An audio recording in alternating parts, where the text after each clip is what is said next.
Dosen kan kadang juga melakukan sugesti, ini boleh nih diterbitkan menjadi jurnal dari kelompok atau bagaimana, lalu terbitkan menjadi jurnal. Kita menghadirkan diskusi ini bahwa pada dasarnya mungkin kita selama ini pernah memiliki tulisan-tulisan menarik yang telah kita tulis dan itu berpotensi kemudian dijurnalkan gitu Mas. Mungkin nanti bisa pembahasannya apakah itu nanti menjadi, ada juga yang bilang itu apakah itu nanti nggak jadi self plagiarism gitu atau dan lain sebagainya, mekanismenya gimana ngerubah tugas paper yang notabene kadang esai, idenya udah bagus, tapi gimana dirubah ke sistematika penulisan jurnal. Nah, mungkin gitu Mas. Oke. Siap. Oke, jadi paham. Jadi gini ya, ini sama juga kayak sama saya dulu masih S1 itu. Saya juga dulu punya perasaan yang sama juga gitu. Saya pengen banget untuk menulis ya, dipublikasikan di jurnal, tapi dulu belum tahu caranya. Akhirnya saya sama juga. Mirip. Saya dulu sama Mas siapa ya dulu ya, yang lupa dulu. Nah, itu kanda kita juga, tapi sudah sangat senior saat itu. Mengundang beliau di Jogja, lalu memberikan insight seputar ini. Terus Mbak Azizah juga pernah ngisi saat itu. Saya itu dulu di bidang penelitian ya, di zamannya Kanda Faisal di Visipol. Terus saya lulus tuh 2018, lanjut kuliah S2 di Korea, pulang ngajar nih saya baru keterima ngajar tuh baru tahun ini. Nah, jadi ini juga udah lama juga nih nggak menyapa teman-teman HMI ya, terutama di sekre saya di Visipol gitu, tapi nggak tahu nih sekarang bagaimana polanya, saya nggak tahu pola pergerakan mahasiswa HMI sekarang seperti apa. Saya juga masih meraba-raba karena udah hampir 2 tahun nih. Biasanya sering kumpul kami aja, tapi kalau sama sama teman-teman mahasiswa masih jarang ketemu lagi nih. Ini kita mulai aja gimana nih? Kita mulai nih. Ya, silakan. Boleh. Oke, nih. Nanti ini mungkin intensif ya, jadi saya coba santai aja ya bawanya terkait dengan forum ini. Nanti kalau ada pertanyaan di sela-sela, monggo di sanggah aja nggak apa-apa. Jadi gini, pertama-tama ya, soal kenapa sih harus nulis jurnal atau kenapa sih harus punya karya ilmiah dan sebagainya ya, pertanyaan-pertanyaan seperti itu. Nah, jawaban yang paling bisa dijawab itu ya, karena ke depan itu terutama ya, saya nggak tahu sebagian besar tuh kalau ditanya ya teman-teman sekre itu atau teman-teman di cabang, besok setelah ini mau rencananya apa gitu. Selain kerja ya tentu mau S2 ya. Dan itu terus terang memang terasa banget yang punya jurnal itu seleksinya termasuk wawancara tuh kayak lebih diprioritaskan itu loh. Nah, itu benar-benar emang powerful banget sih gitu kan. Terus juga kalau teman-teman mungkin nanti mau bekerja di perusahaan ya atau lembaga-lembaga analis, itu punya karya ilmiah, punya tulisan di media atau tulisan-tulisan yang dipublikasikan secara online ataupun offline, itu sangat-sangat membantu dalam hal penerimaan pekerjaan gitu ya. Karena mereka akan memandang bahwa orang ini ternyata punya kemampuan analytics gitu. Nah, sebenarnya itu yang dicari dari orang menulis jurnal kan sebenarnya di situ.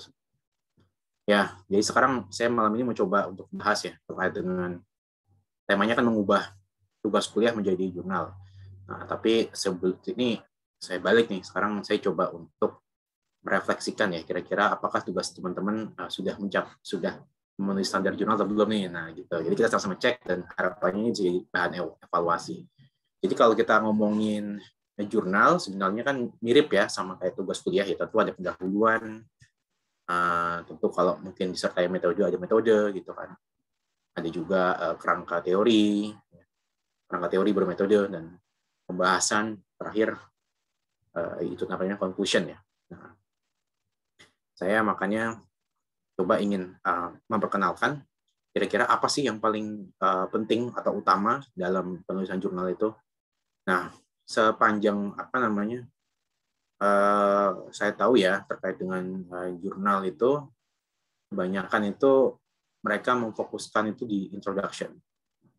Mengapa introduction menjadi menjadi satu hal titik sorot ya dalam jurnal itu, karena dia kan ibarat kata seperti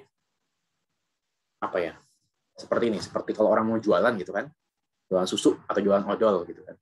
Yang pertama kali ditawarkan itu kan tentu ini odol ini loh gitu kan, punya manfaat yang baru gitu kan, punya manfaat yang lebih jos dibandingkan produk lain gitu kan, atau produk serupa lain.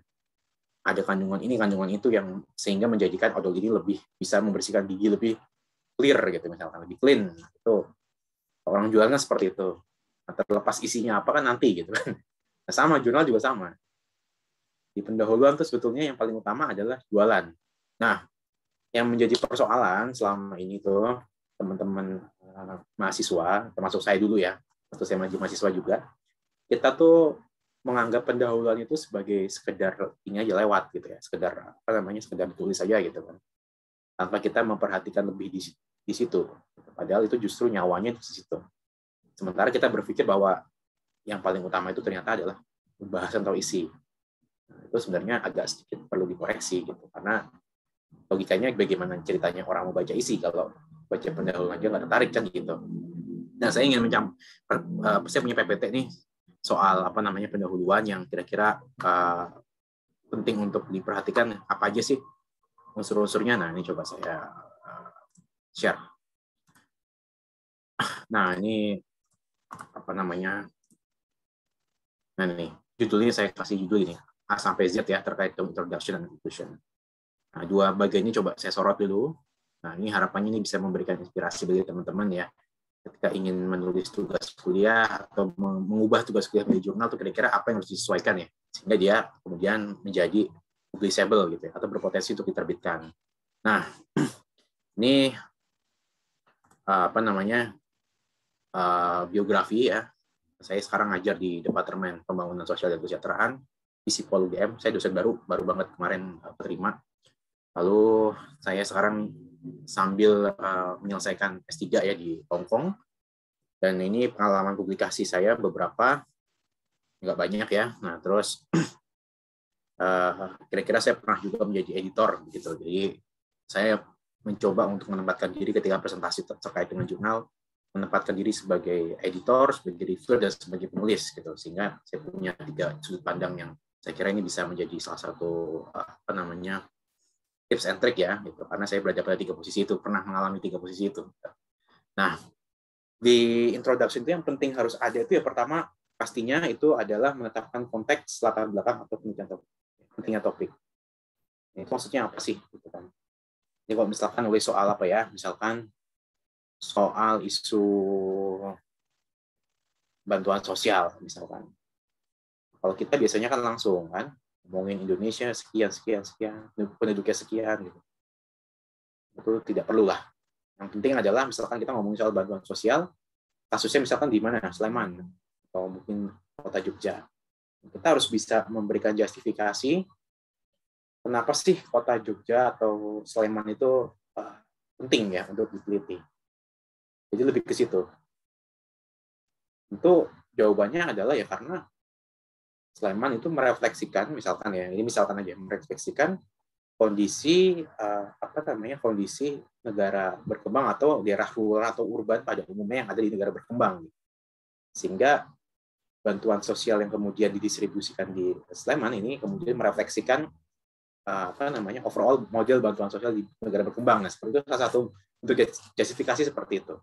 Atau yang lain misalkan, ketika kita ngomongin soal distribusi BLT gitu, yang pertama harus muncul adalah mengapa distribusi BLT itu penting untuk dikaji. Jawabannya karena ternyata masa COVID. Masa COVID pentingnya BLT itu adalah supaya bisa menginjeksi daya beli masyarakat, sehingga dengan daya beli meningkat maka kemudian supply barang itu tetap berlanjut dan sehingga akan menjaga stabilitas ekonomi gitu ya. Itu salah satu bentuk urgensi yang harus dinyatakan. Lalu kenapa kemudian memilih lokasi Sleman ya? Karena kebetulan bantuan sosial yang didistribusikan di Sleman itu menggabungkan skema formal dan informal ya, gitu. Artinya menggabungkan antara skema negara dan skema yang diinisiasi oleh masyarakat lokal gitu. Dan ini merefleksikan model bantuan sosial model distribusi bantuan sosial di negara berkembang. Itu harus muncul di bagian pendahuluan, itu biasanya dimasukkan dalam paragraf pertama. Sehingga kan orang kemudian menarik gitu kan. Ketika orang pembaca internasional itu lihat paper kita, orang luar sana akan pay attention gitu. Karena kita harus ingat bahwa pembaca internasional itu nggak tahu konteks di mana kita nggak tahu konteks yang kita tulis gitu. Misalkan Sleman, Bandung, Jakarta, ya kan nggak semua orang paham soal itu, kondisi sosial ekonomi atau sosial budaya di negara di kota itu, sehingga kita perlu berikan justifikasi mengapa kita harus mengambil studi kasus di wilayah itu. Itu penting banget. Dan kita mencoba untuk mengkontekstualisasikannya dalam diskursus global seperti itu ya. Yang kedua tentu kita di pendahuluan itu yang paling penting adalah memberikan sinopsis singkat ya soal literatur review yang akan digunakan seperti itu. Misalkan kalau kita ngomongin bantuan sosial gitu kan, tentu literatur review yang relevan ya tentu ya terkait dengan pendekatan-pendekatan yang berkaitan dengan model distribusi itu seperti apa gitu. Mungkin ada yang kalau dalam studi saya kan kebijakan sosial ya. Biasanya kalau kita ngomongin bantuan sosial ada namanya model distribusi selektif ya, ada model distribusi universal gitu. Itu masuk di situ. Jadi perdebatan soal itu masuk gitu di situ. Lalu aspek terkait dengan social right gitu kan, terkait dengan hak sosial gitu, yang ingin dicapai dari adanya distribusi bantuan sosial, itu penting banget dinyatakan. Lalu tentu yang bagian ketiga ada tujuan, isu, masalah atau kontroversi pada bidang studi. Nah, ini standar lah ya. Lalu tujuan penulisan, daftar pertanyaan penelitian ya, lalu sinopsis sedikit ya metode penelitian yang ingin digunakan apa, lalu menjelaskan signifikansi dari studi. Ya, maksudnya apa? Signifikansi itu seperti kira-kira dengan kita menulis bantuan sosial, distribusi bantuan sosial yang ada di Sleman, kira-kira ini implikasi bagi studi itu apa? Bagi studi terkait dengan bantuan sosial. Nah, misalkan kita bisa nyatakan, dengan di Sleman, dengan dengan model informalnya yang sangat besar, ini memberikan justifikasi, memberikan semacam memberikan insight ya bagi negara-negara berkembang pada umumnya bahwa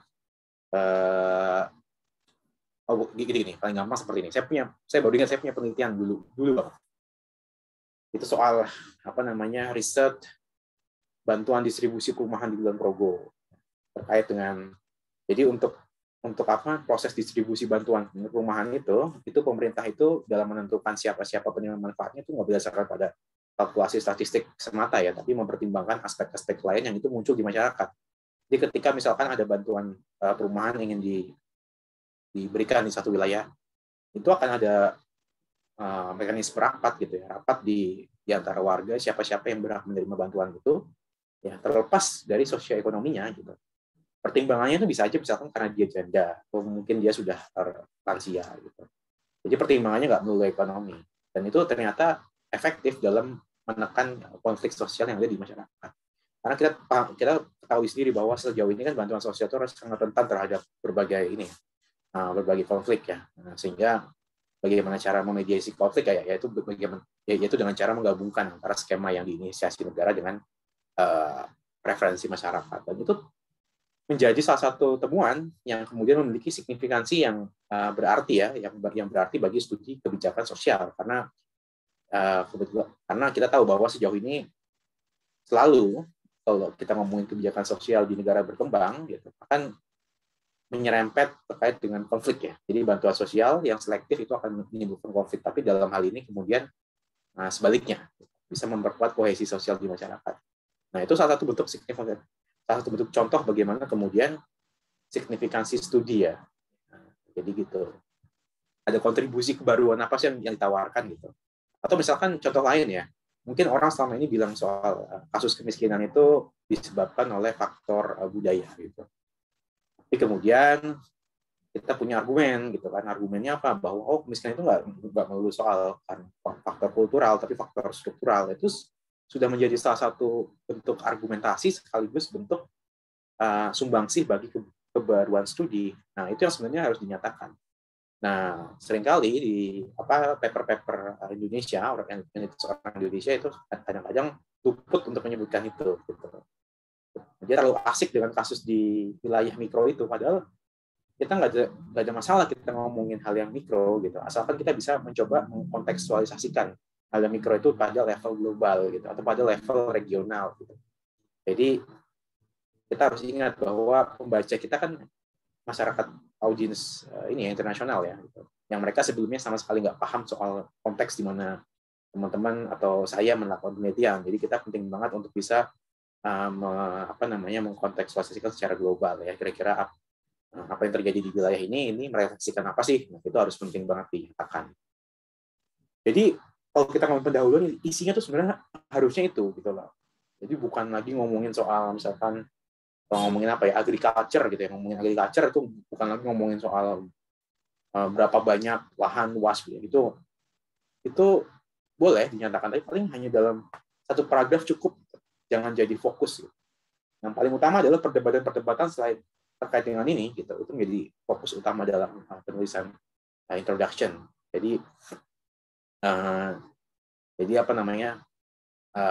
orang itu sudah paham gitu ketika nanti orang baca pendahuluan, orang sudah tertarik dulu nih untuk membaca isinya pada akhirnya gitu. Kurang lebih itu ya di pendahuluan komponen yang harus ada. Lalu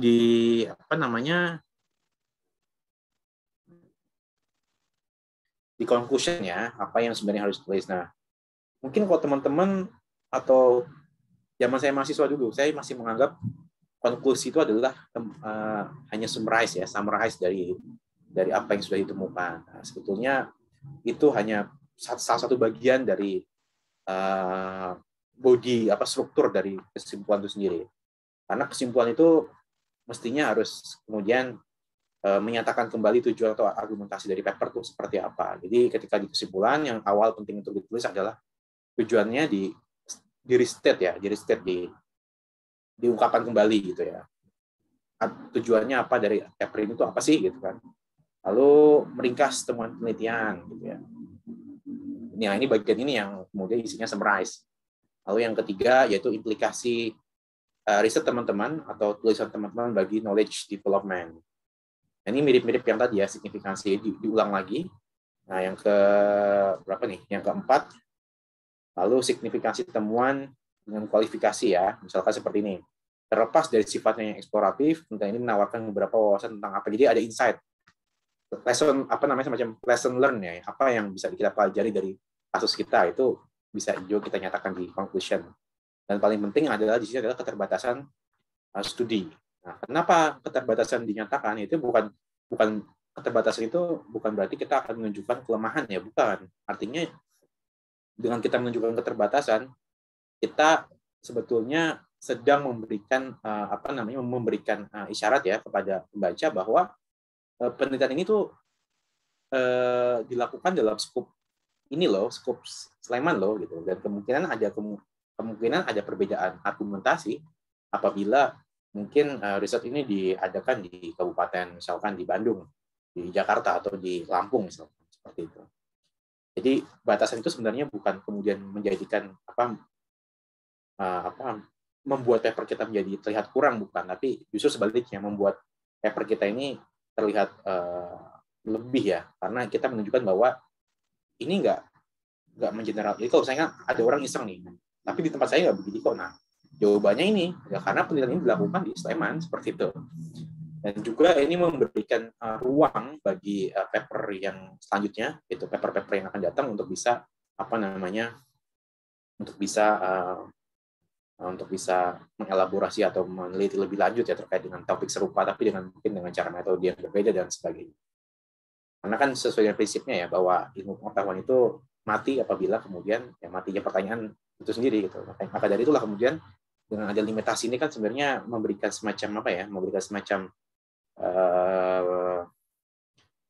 isyarat ya bahwa ternyata paper ini memiliki banyak yang harus dieksplorasi dengan metode yang lainnya. Jadi sehingga penelitian seperti ini bakal berlanjut seperti itu. Ini kan menarik ya ketika ini bisa membuat series riset terkait dengan distribusi bantuan sosial ya dari tahun ke tahun misalkan.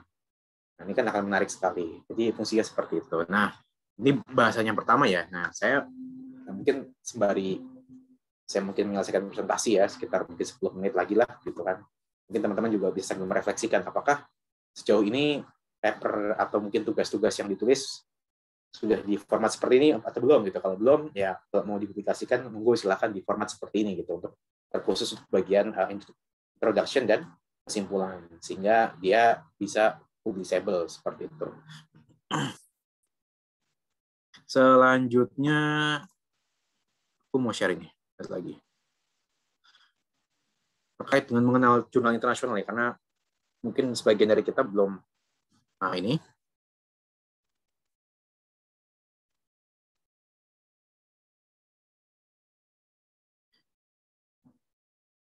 mungkin sebagian kita masih bertanya-tanya ya, jurnal internasional itu seperti apa ya? Apa yang membedakannya dari jurnal-jurnal yang biasa, dan apa yang disebut sebagai jurnal bereputasi, dan mana yang bukan, mana yang mana yang perlu disubmit, mana yang enggak gitu. Nah, ini saya akan mencoba berbagi sedikit ya.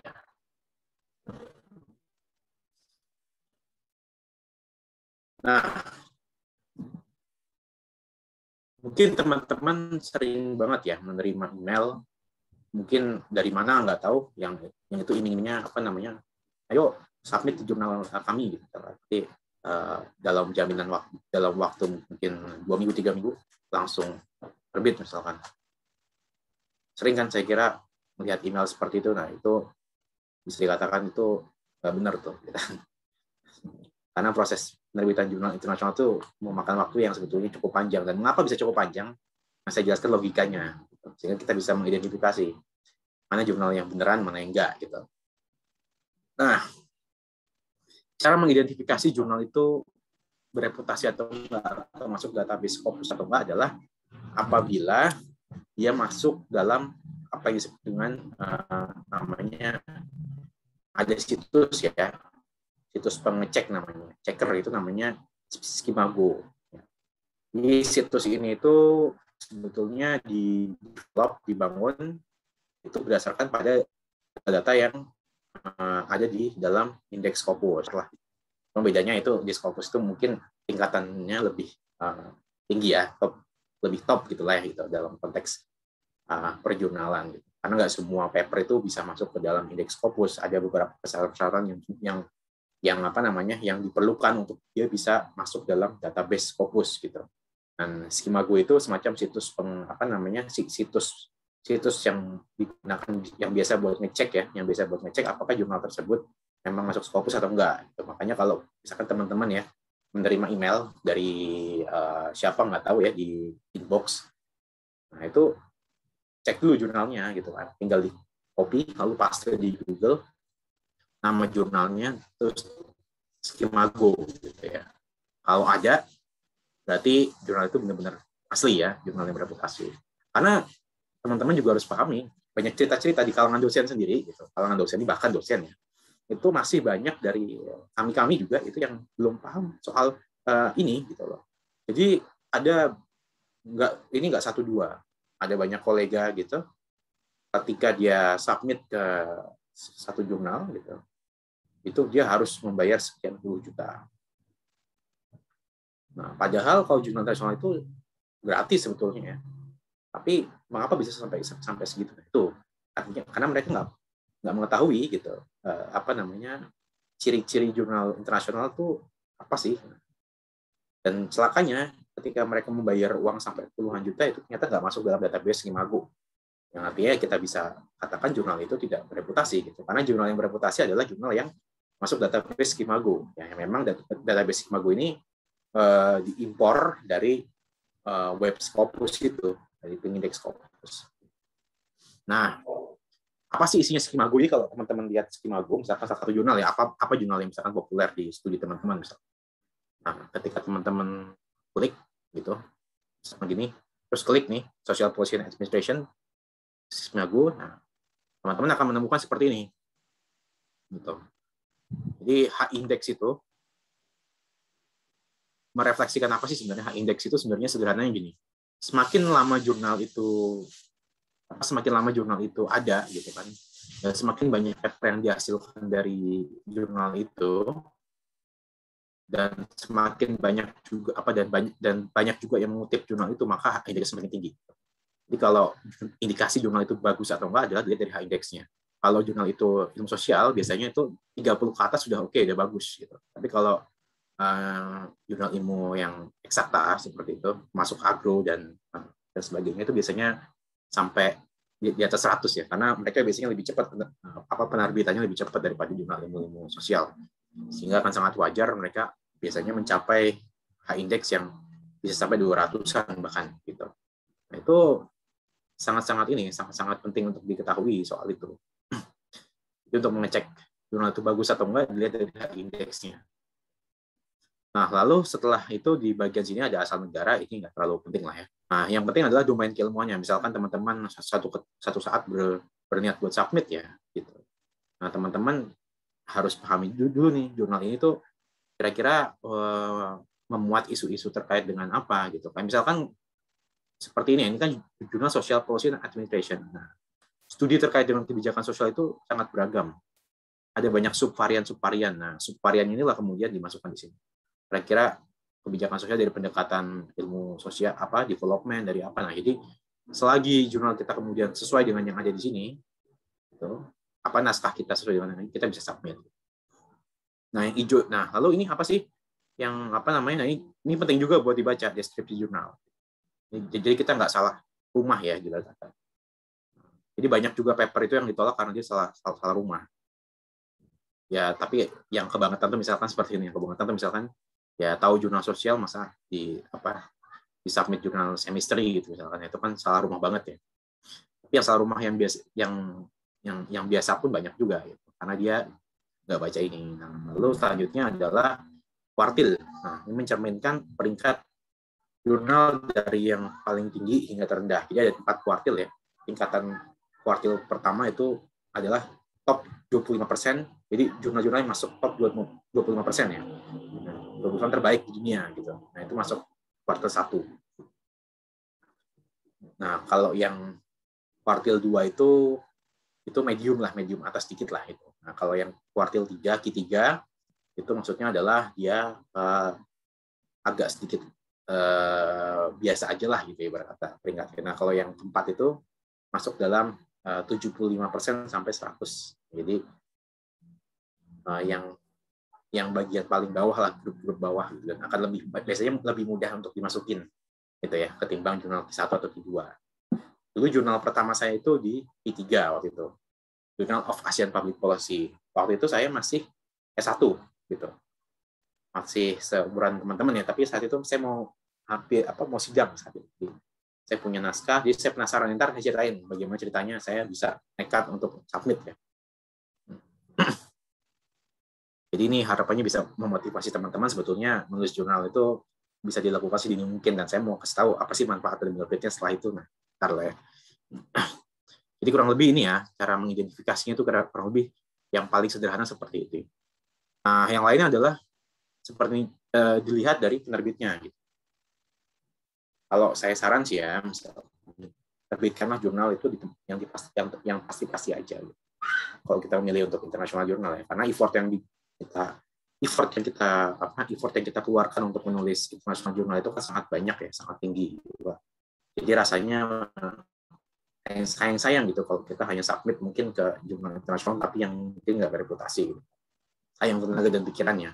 Nah, oleh karena itulah kemudian penting banget kita mengidentifikasi kira-kira penerbit apa sih yang mungkin yang suitable ya, yang bagus lah. Gitu. Ya kalau di penerbit yang berbasis swasta kan mungkin ada ya seperti Wiley, ada Springer, Taylor and Francis, ada Emerald, Sage, ada Elsevier ya.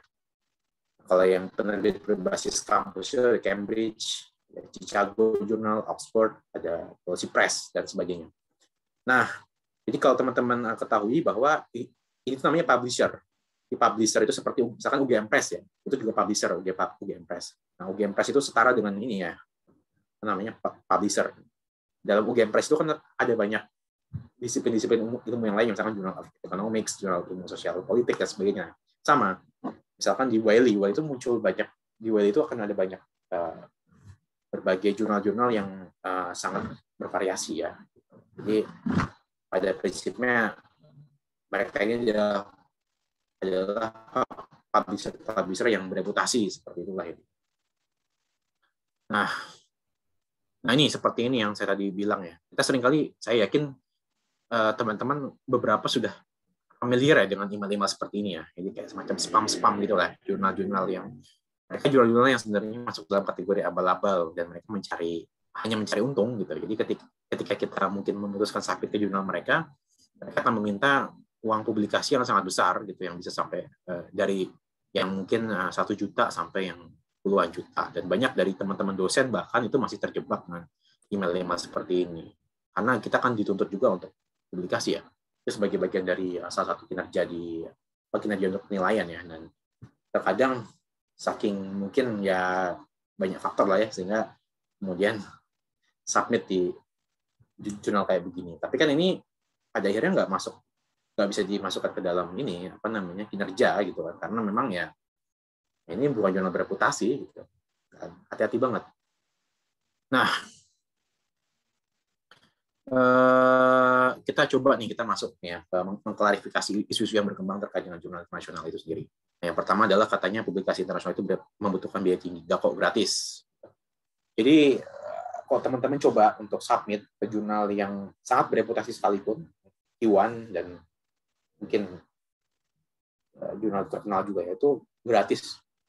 Biasanya di jurnal info akan tertulis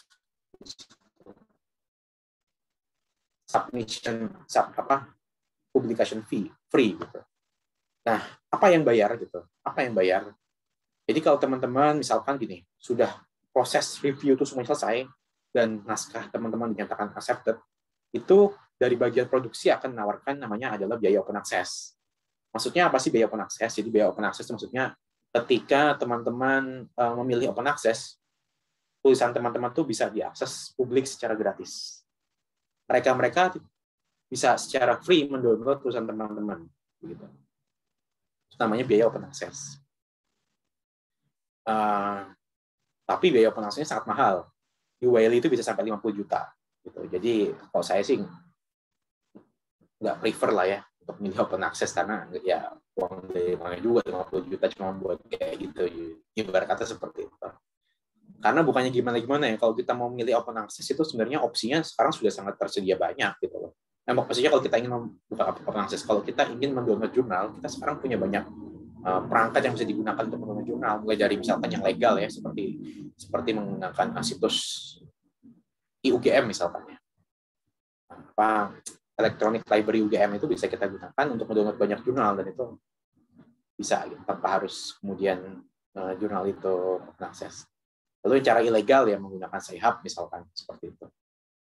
Jadi menurut saya saat ini isu ketika teman-teman submit, kalau misalkan ya kalau teman-teman punya rezeki berlebih nggak ada masalah lah ya open access. Tapi kalau enggak ya cukup close gitu ya.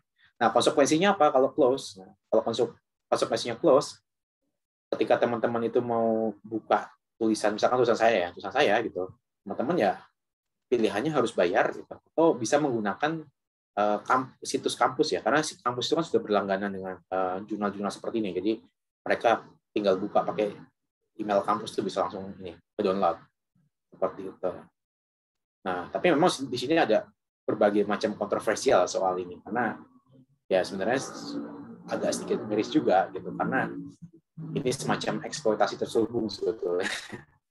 Kenapa saya bilang eksploitasi terselubung gitu? Karena bayangin aja, teman-teman sebagai autor ya kan, menulis itu dengan berbagai effort ya, apalagi dari negara yang bukan native bahasa Inggris ya. Artinya teman-teman akan struggling dengan bahasa Inggris, berpikir berhari-hari, berbulan-bulan. Kalau teman-teman submit tulisan itu diterima ya, setelah diterima, tulisan teman-teman itu, kalau teman-teman milih open access, artinya itu menjadi hak. Artinya semua orang bisa baca ya. Teman-teman harus bayar sekitar 50 juta. Tapi kalau teman-teman milih untuk close, artinya tulisan teman-teman dikomersialisasiin. Jadi mereka yang jual. Dan penerbit itu bisa mendapatkan untung bisa besar banget loh, gitu kan. Bisa misalkan bayangin aja satu artikel itu palingnya $40 untuk mengakses itu ya. Jadi sebenarnya eksploitasi terselubung gitu.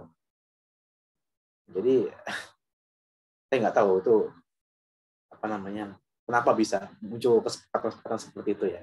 Tapi itulah faktanya dari zaman dulu sampai sekarang. Bahkan universitas kelas Oxford sekalipun yang melakukan hal seperti itu, atau Cambridge. Jadi kalau teman-teman membuka Cambridge Journal gitu, itu ada yang open access dan nggak open access. Nah, yang nggak open access itu teman-teman harus subscribe atau mungkin download itu membutuhkan $40 gitu sekali download.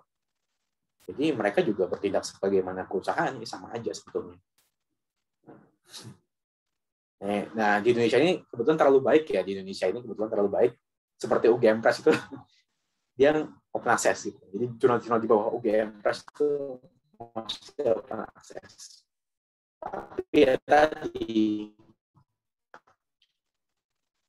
orang yang mau masukin jurnal-jurnal di bawah UGM Politik di Visipol itu, minimal tuh ya untuk publikasi itu ada 1 juta ya, dan itu belum biaya profit. Jadi kalau mau terbit di situ kurang lebih harus membayar sekian juta lah gitu.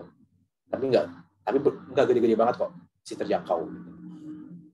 Itulah perjuangan demi mencapai kinerja. Tapi itu sekali lagi bukan menjadi hak. Saya kira bukan berarti teman-teman artinya mengurungkan diri untuk submit ya. Itu sebenarnya hanya sebagai teman-teman bisa memilih close access gitu. Nah, kalau saya pribadi jujur aja ya, kalau saya pribadi ditanya, Mas Yudo mau pilih jurnal internasional apa jurnal nasional? Saya lebih pilih jurnal internasional. Karena jurnal internasional itu menawarkan close access dan itu gratis total semuanya. Jadi saya sampai dari awal submit sampai akhir itu saya nggak keluar biaya sama sekali gitu. Paling biaya proofread ya bahasa Inggris itu paling 500.000 lah ya di tempat-tempat yang bagus itu sekitar 500 sampai sejuta udah oke lah, lumayan gitu kan. Proofread bahasa Inggris karena kita kan bukan native ya, pasti ada sedikit ya kesalahan grammar itu pasti ada. Sejago-jagonya kita itu pasti ada lah kesalahan kayak gitu. Nah, jadi kita butuh namanya proofread ya, orang yang membenarkan grammatical error dan sebagainya. Kenapa ya itu? Gitu. Karena kalau di Indonesia, mostly saya kira terutama yang sudah bereputasi ya, seperti GSP itu dikenal kalau tapi kena biaya gitu. Jadi saya kira saya mendingan di luar aja gitu, gratis gitu. Nah, yang kedua adalah isu yang berkembang, katanya publikasi di jurnal internasional bereputasi harus minimal doktor, enggak ya. Karena faktanya saya itu pas publikasi pertama kali itu tahun 2018 itu saya masih mahasiswa S1 seperti teman-teman. Jadi ceritanya gini, dulu ada seminar di kampus ya. Lalu ini saya nggak tahu, dia bilang kayak gini, minimal harus gelar doktor lah, harus mengandung penulis asing lah sih, harus gelar doktor gitu kan. Saya coba sendiri, akhirnya saya coba serius tuh belajar soal perjurnalan gitu. Saya belajar otodidak ya, soal bagaimana menulis struktur pendahuluan. Dan makanya itu apa yang saya sampaikan itu berdasarkan pengalaman saya dulu. Saya coba pelajari paper-paper orang-orang itu kalau menulis pendahuluan seperti apa, nulis badan jurnal seperti apa, lalu nulis ke conclusion itu seperti apa, dan saya coba terus gitu untuk belajar itu. Sampainya saya tulis pelan-pelan, 3 bulan itu saya tulis benar-benar. Saya waktu itu masih nganggur ya. Setelah sidang tuh nggak ada banyak kerjaan lah saat itu, dan saya juga belum ada kerjaan, jadi saya fokus untuk belajar nulis jurnal itu. Alhamdulillah saya coba untuk amati baik-baik. Saya submit, saya baca pelan-pelan tuh author guidelines-nya, lalu saya submit ke ke jurnal itu. Ya memang pada awalnya revisinya cukup parah ya. Untung nggak ditolak gitu. Jadi masih kasih kesempatan revisi dan alhamdulillah terbit dalam waktu 5 bulan sampai 6 bulan. Nah, itu membuktikan bahwa ya nggak harus bergelar dokter kok. Gitu. Siapapun bisa. Bahkan anak SMA pun kalau memang dia capable bisa aja gitu. Karena sistemnya seperti ini. Kalau kita submit jurnal internasional, itu ada namanya sistem blind review. Jadi editor ataupun reviewer, mereka sama sekali nggak tahu siapa yang nulis naskah itu, dan kita sebagai reviewer, kita sebagai autor, kita nggak tahu siapa yang review naskah itu. Jadi kan fair kan? Nggak ada embel-embel, karena dia mungkin profesor di Harvard misalkan, sehingga pasti jos tulisannya gitu. Nah, itu keuntungannya blind review seperti itu.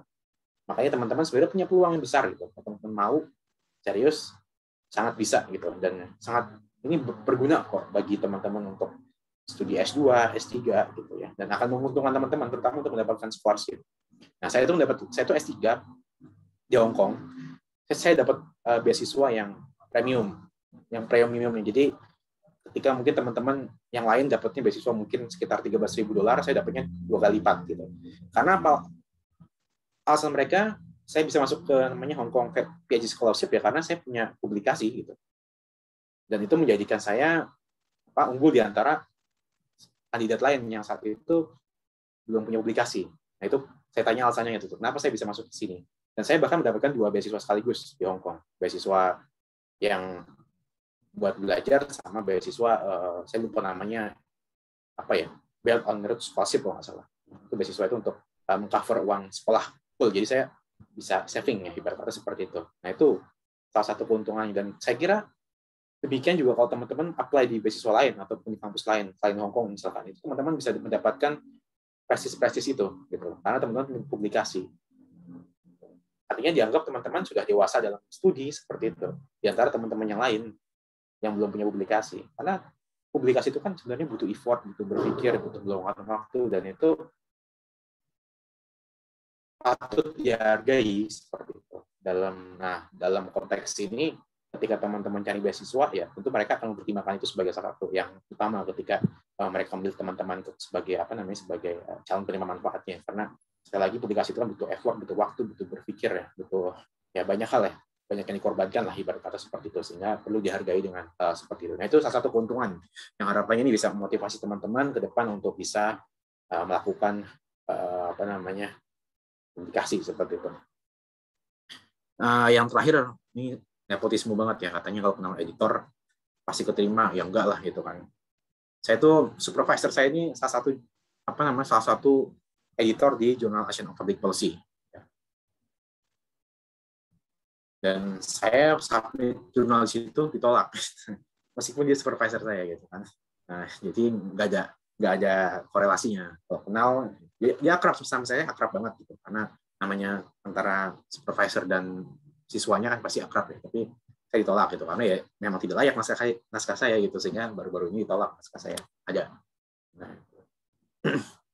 Nah ini jurnal pertama saya waktu saya masih S1 ya. Dan ini saya cantumkan clear di sini. Notes on contributor ya. Ini saya dulu masih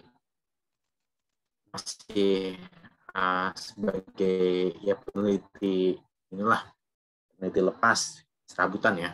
Dan itu waktu itu saya masih mahasiswa S1 di SDK ya.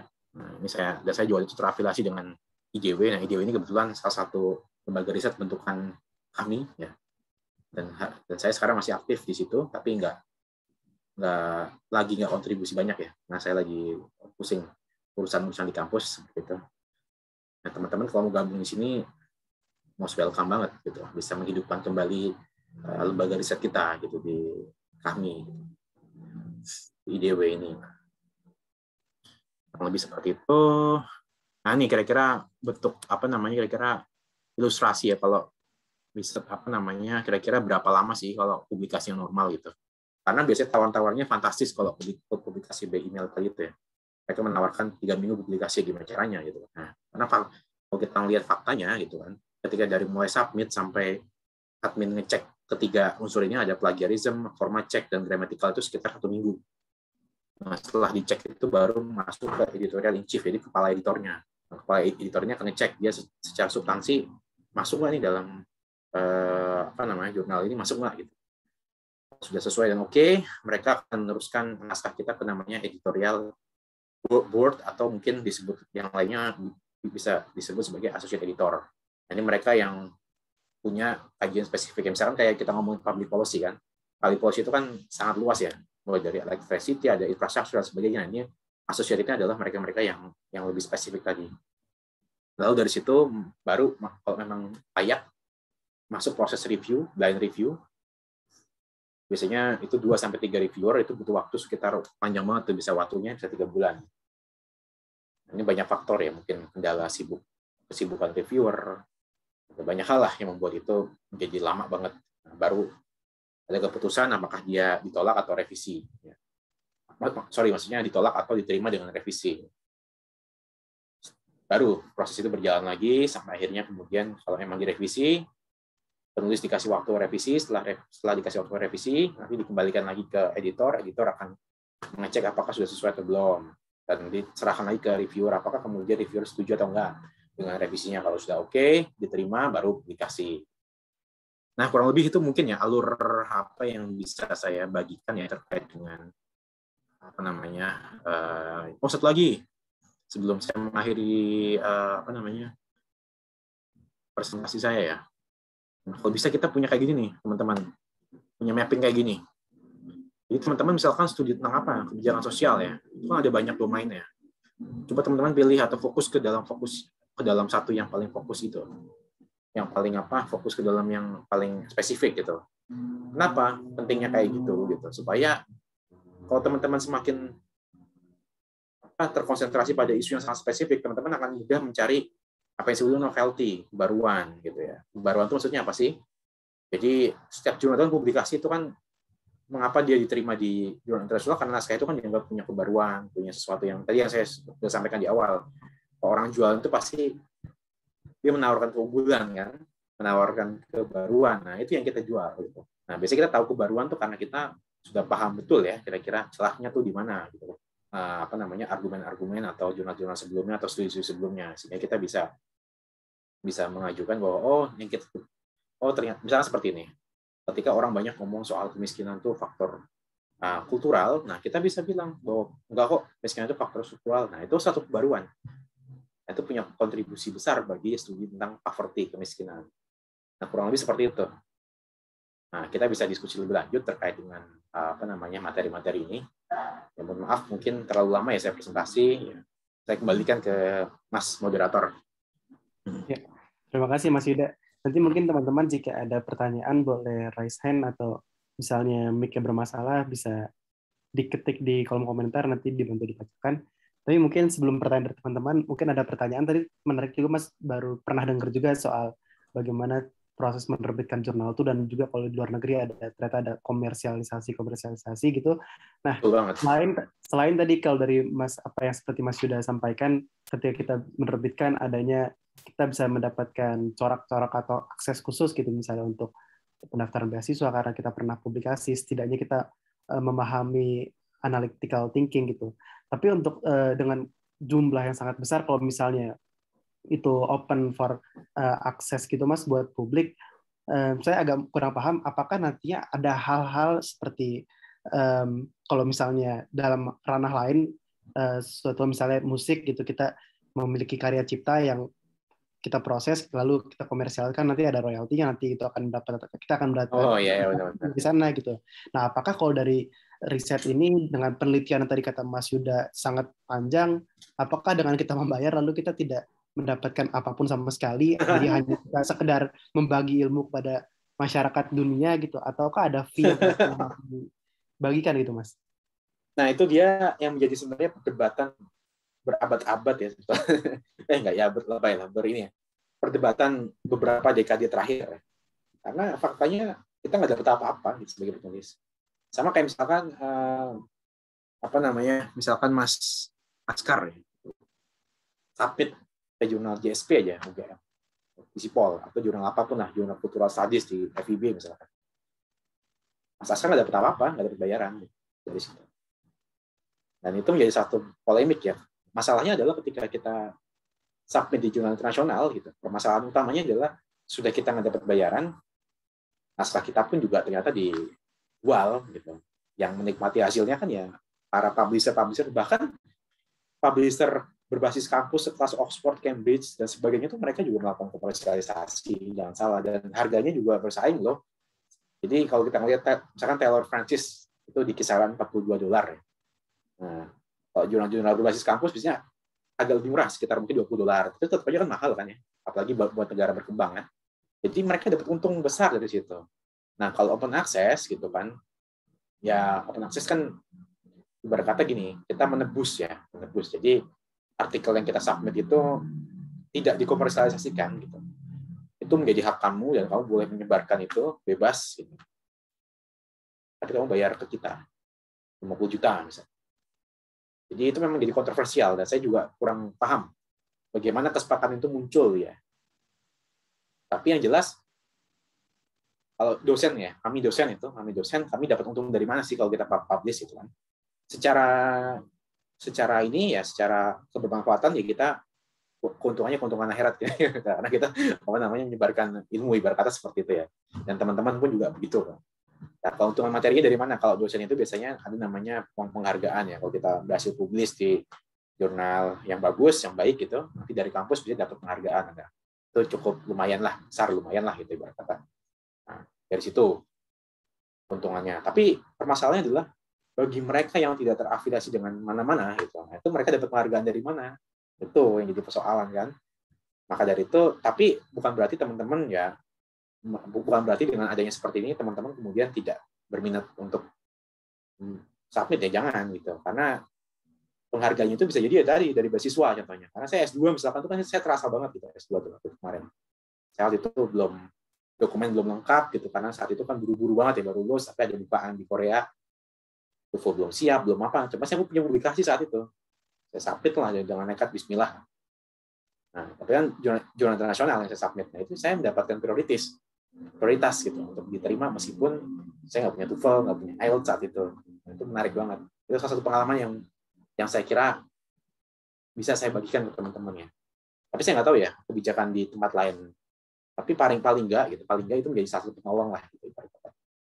Nah, kalau teman-teman jadi akademisi, terafiliasi dengan kampus, ya tentu itu dihargai oleh kampus. Jadi menghargai bukan mereka, bukan si publisher, bukan, tapi kampus. Itu agak ironis memang, tapi ya itulah faktanya saat ini yang terjadi. Iya, ya, baru ya benar juga sih Mas. Jadi publikasi intelektual yang justru tidak memiliki hak kekayaan intelektual gitu Mas. Betul, Bahkan makanya. ada pernah dosen di DPP juga bilang nanti kalau misalnya sewaktu-waktu publikasi ini kita mendapatkan royalti dari sana, ntar ada yang bilang itu sebuah pelacuran intelektual gitu segala macam. Tapi di sisi lain ya para intelektual ini juga membutuhkan ya biaya Betul. juga gitu kan. Jadi ya agak serba ini. Nah, mungkin teman-teman jika ada pertanyaan lanjutan terkait penulisan jurnal bisa ditanyakan. Mungkin aku satu lagi Mas agak penasaran tadi misalnya kita memiliki ide-ide baru gitu. Tentu pasti kita memahami setiap apa yang ingin kita teliti pastinya di belahan dunia suatu negara manapun setidaknya jika tidak ada di negara kita pernah ada yang meneliti tulisan tersebut.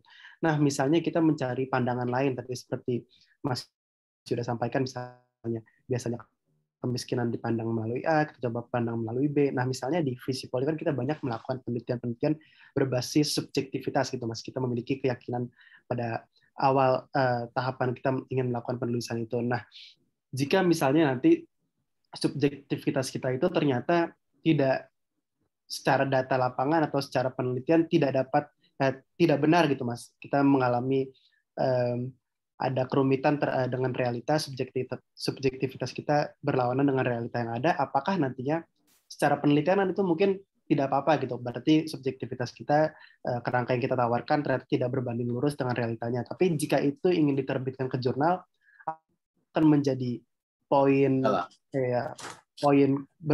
negatif lah untuk penelitian kita, atau misalnya itu tidak masalah gitu Mas. Itu tetap akan melahirkan kajian studi yang baru juga gitu. Ya. Bagus pertanyaannya. Kalau misalkan ternyata apa yang kita konstruksikan ketika di lapangan ternyata beda ya. Terus gimana nih gitu. Ya etiknya kan sebenarnya kita nggak boleh manipulatif ya. Itu yang paling penting. Jadi ya memang realitasnya seperti itu mau gimana gitu. Kita nggak bisa mengubah itu. Nah, yang menjadi salah satu upaya untuk kita kemudian mencoba bagaimana membahas bagaimana agar realitas itu bisa terlihat lebih lebih terlihat akademis gitu. Itu kan persoalan analisis sebetulnya. Misalkan barangkali kita menemukan suatu hal yang ternyata datanya sangat sederhana. Misalkan seperti ini. Baron Scott itu mungkin bagi teman-teman JPP sangat kenal dengan orang ini. Baron Scott itu kan seorang antropolog sebetulnya, tapi sangat antropolog di bidang politik lah ibarat kata seperti itu. Nah, dia itu bukan meneliti ya, mungkin saya lebih melihat sebagai observasi. 3 orang di Jakarta dalam mengakses, jadi meneliti orang miskin di Jakarta bagaimana mereka mengakses pelayanan kesehatan.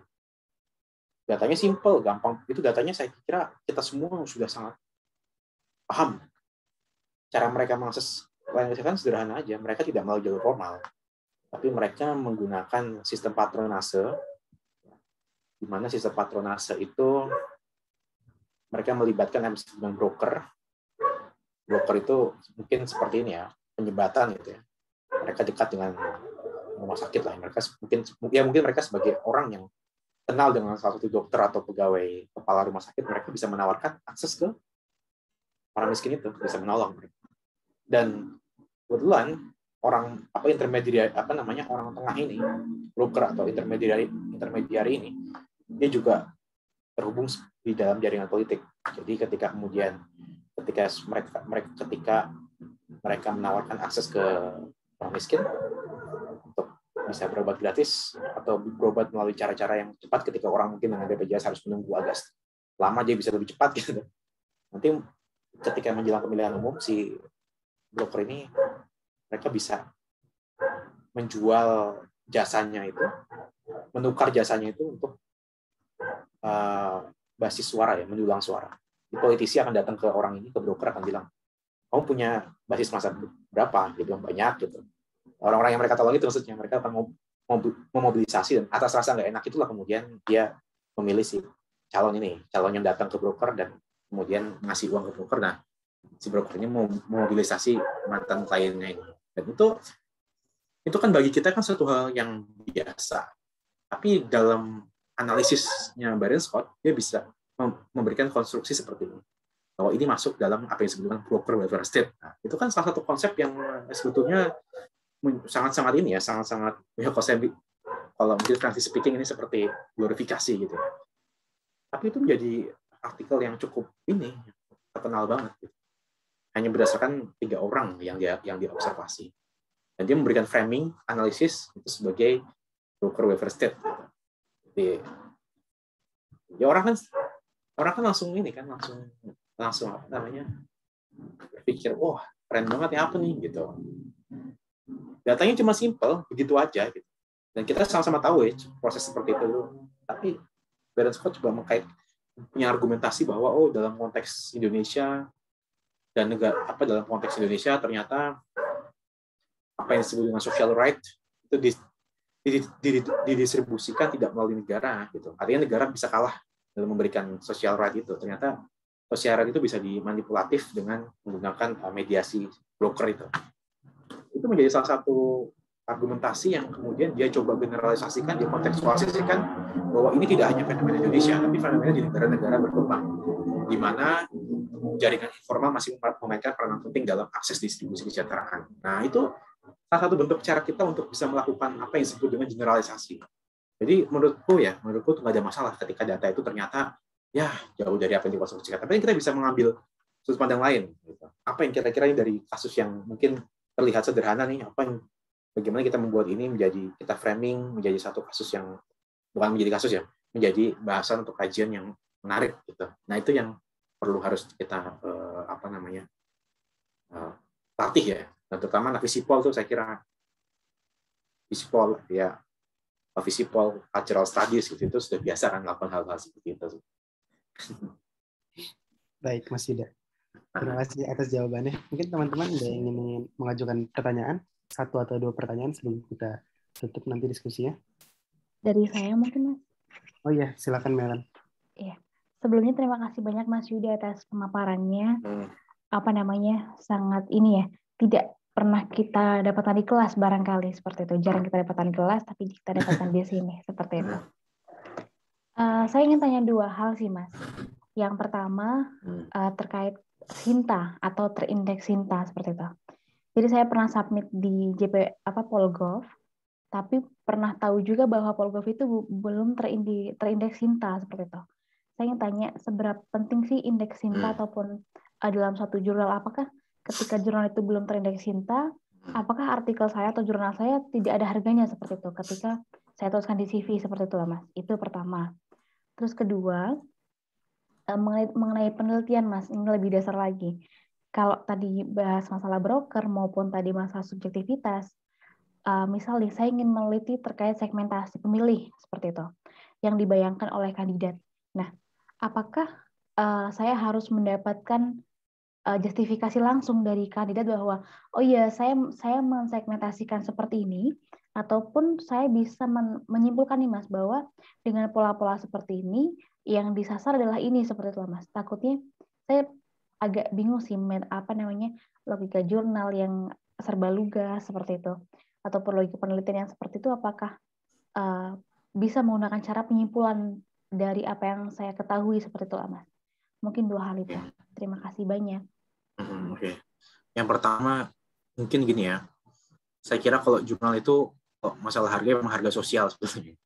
Karena semakin kita publikasi terindeksnya semakin bagus ya, kita punya semacam prestis lah, seperti itu, prestis akademik. Nah, kalau apakah Sinta ya? Sinta ini kan sebetulnya mirip-mirip indeks seperti Scopus, skor dan sebagainya. Jadi sistem indeks itu maksudnya adalah ada standar. Jadi ketika jurnal itu ingin masuk atau terindeks dalam suatu indeks, katakanlah Sinta, pasti itu punya standarisasi tertentu yang membuatnya kemudian diterima di situ. Nah, standar itu artinya kan ada semacam minimal requirement yang harus dipenuhi. Nah, artinya untuk mencapai itu tidak mudah. Maka dari itu mengapa kemudian kebanyakan dari penulis itu memprioritaskan jurnal-jurnal yang memang sudah terindeks, seperti mungkin kalau di nasional Sinta, kalau di luar negeri ya Scopus, seperti itu ya. Karena ya ini persoalan bahwa ini soal harga tadi ya sebenarnya. Mau nggak mau saya harus bilang itu soal harga. Kenapa itu bilang soal harga? Karena ya tadi untuk nembus jurnal yang terindeks dan tidak terindeks itu beda banget Mbak.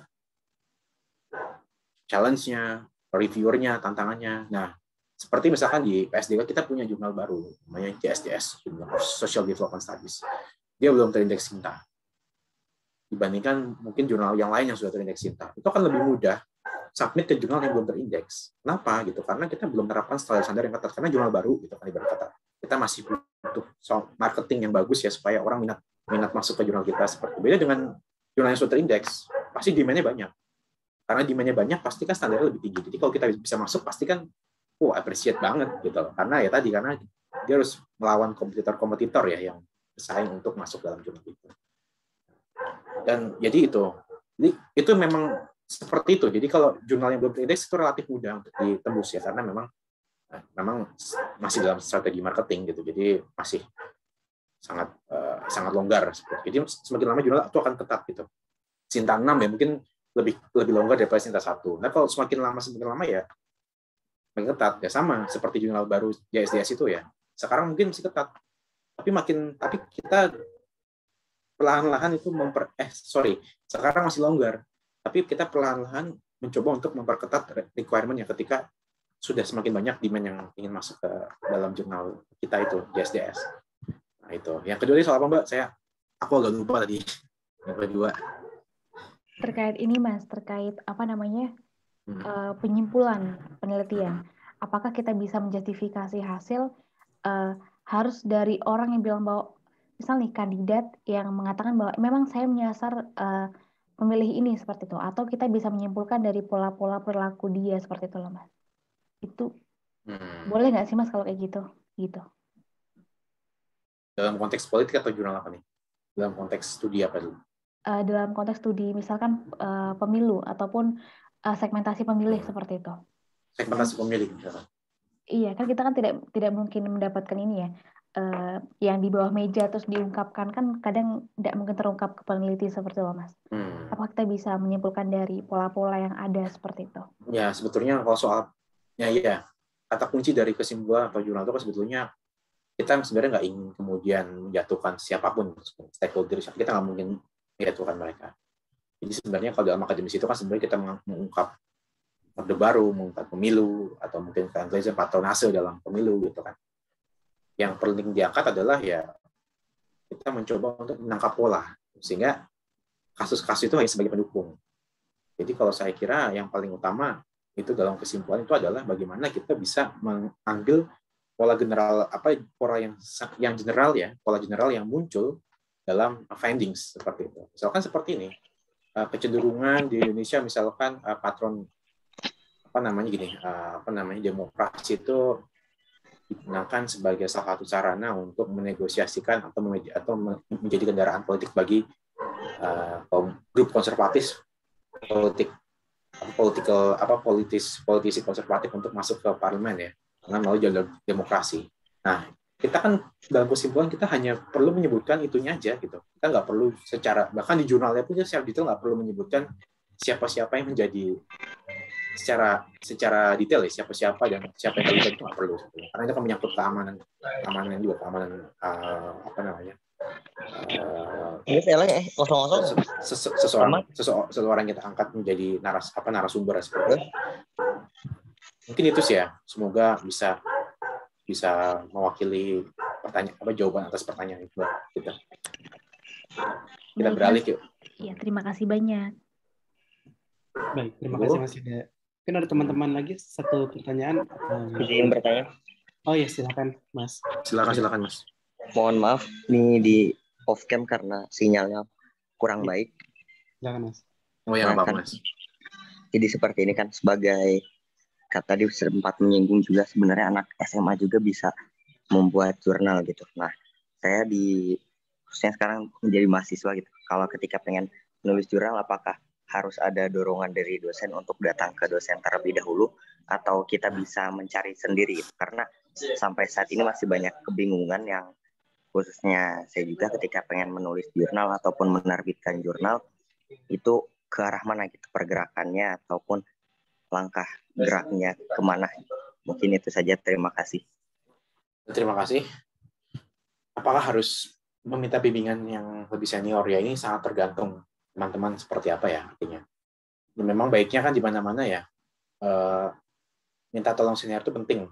Tujuannya bukan gimana-gimana, karena barangkali beliau-beliau ini sudah memiliki pengalaman sehingga pengalamannya bisa kita ambil ya, seperti itu. Jadi konsultasi, bukan nebeng ya, bukan berarti kita konsultasi ke beliau lalu beliau ngasih arahan, kita yang nulis, beliau titip nama, enggak ya, bukan begitu. Tapi kita hanya konsultasi gitu. Karena ya kita tidak bisa memungkiri sih ya. Saya pun juga pertama kali menulis jurnal itu saya banyak konsultasi sana sini gitu. Meskipun ya itu susah saya sendiri ya. Artinya saya jadi solo author, tapi meskipun saya solo author, saya tetap kemudian ya dalam prosesnya itu saya berkonsultasi dengan senior, dengan dosen gitu ya. Memastikan bahwa apa yang saya tulis ini secara logika sudah bagus atau belum gitu kan. Strukturnya sudah sesuai dengan yang diminta atau belum gitu kan. Apakah sudah terlihat ilmiah atau belum? Apakah ini masih bias dengan logika subjektivitas kita atau belum gitu, atau enggak gitu kan. Ya kita nggak bisa mungkir ya, subjektivitas itu pasti ada gitu. Terutama dalam studi-studi ilmu sosial dan politik. Tapi kan meminimalisir itu penting, jauh lebih penting gitu. Sehingga kita bisa lebih bisa terlihat lebih akademik lah gitu. Itu sih yang mungkin bisa saya sampaikan. Jadi penting banget kita untuk tetap konsultasi, sharing dengan senior gitu ya. Dan senior itu tidak harus lebih tua ya. Artinya siapapun mungkin ya bahkan lebih muda dari kita tapi punya pengalaman yang lebih, itu kan bisa kita anggap senior gitu kan sama. Kita bisa konsultasi atau bisa meminta masukan atau naskah kita sebelum disubmit kita minta koreksi dong gitu, itu boleh. Jadi gitu. Jadi bukan artinya nebeng ya, artinya bukan kita minta kita mau buat jurnal maka kita harus bersama dosen, nggak perlu begitu. Kita bisa buat sendiri gitu, tapi tujuannya pentingnya senior atau dosen itu adalah sebagai mentor atau sebagai pembimbing atau mungkin sebagai korektor ya, gitu. bukan sebagai jalan masuk gitu loh, jalan masuk untuk tembus ya kan, yang sudah saya bilang tadi di awal. Siapapun bisa submit jurnal gitu. Siapapun, bahkan meskipun dia masih SMA asalkan capable ya. Artinya capable itu maksudnya dia tahu studinya tentang apa, cara menuliskan dia paham, bahasa yang dia gunakan sudah ilmiah gitu kan. Ada standar-standar tertentu, karena jurnal internasional kan pasti mengandung standar-standar tertentu ya, supaya dia bisa dipublikasikan. Kurang lebih seperti itu yang bisa saya komentari. Ya, apakah sudah menjawab Mas Arya? Semoga. Ya siap, sudah, terima kasih sebelumnya. Oke, baik. Karena sudah mendekati. Terima kasih. Sudah cukup malam. Terima kasih juga teman-teman yang telah hadir dalam diskusi ini. Nanti untuk recordingnya akan kita upload ke YouTube. Jadi buat teman-teman yang ada miss bisa menyaksikan di YouTube. Khususnya terima kasih juga buat Mas Yuda yang telah menyempatkan hadir dalam diskusi ini, sungguh bermanfaat. Tadi seperti kata Melan, banyak sekali cerita-cerita serta ilmu yang belum pernah kita dengar, untold story-nya dari menulis jurnal itu sendiri. Semoga juga jadi motivasi buat teman-teman bahwa menulis jurnal itu tidak ada batasnya, tidak ada barrier. Ini asal. Ya, terima kasih banyak, saya senang banget. Terima kasih Mas Yuda. Siap. Ya, saya juga makasih banyak sudah diperkenankan untuk sharing sama mahasiswa. Karena udah lama nih nggak sharing sama mahasiswa. Kecuali ngajar.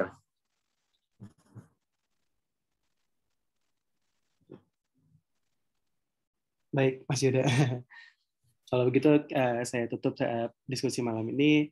Terima kasih teman-teman. Assalamualaikum warahmatullahi wabarakatuh.